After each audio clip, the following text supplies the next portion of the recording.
Naisipan nga namin gumawa ng inulukan o tinuktok kung tawagin sa ibang lugar dito sa Bicol. Kaya nung sumapit nga ang gabi ay pumunta na agad sina Papa kasama ang mga kapatid ko sa sapa para maghanap ng mga alimango. Yan, muntik pa ngang madapa.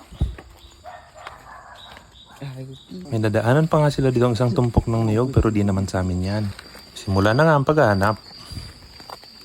Pagdating nga nila sa sapa ay may nakita agad silang maliit na alimango pero hinayaan na lang nila dahil babalikan na lang yan paglaki nila. Ayan at nakabuhay na mano agad si Papa. Mas maganda nga palang maghanap ng alimango kung gabi dahil kusa silang lumalabas para maghanap ng pagkain at di mo na kailangan mamungkal ng bato para mahanap mo sila. Bah, napakalaki naman yan. 5 minuto pa nga lang at yan agad ang nakuha nila. May nadaan pa nga sila ditong maliit na kabakab ngunit hayaan na lang dahil babalikan pa. Sana all babalikan.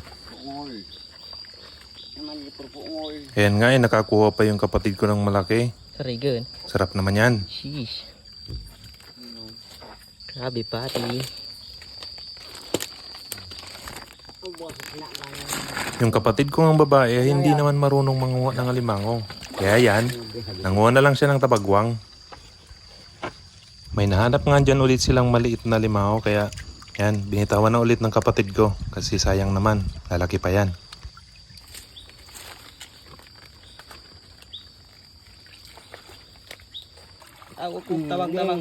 May malaki pa nga sila ditong nahuli ngunit walang sipit yung kabila. Pero okay lang yan, sayang naman malaki yan.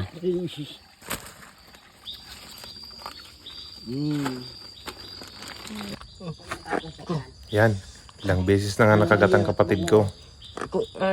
Abay, nakailang aray na. Maliit lang, pero masakit yan kumagat. Pagod na nga, pero nakagawa pang mag-selfie. Okay lang yan, ganyan talaga. Kalahating oras pa nga lang at yan agad nang nakuha nila. Madami-dami na din, pero dadagdagan pa. Sipag naman ang tagadala ng basket. May nakita na sana, pero sumuot pa sa basura. Sayang naman. Yan nga, swerte pa. Nakakuha pa ng isa. Di kalaunan, umuwi na nga sila. Yan, madami-dami nila nakuha. Pwede na yan. Ayan nga, abang pauwi.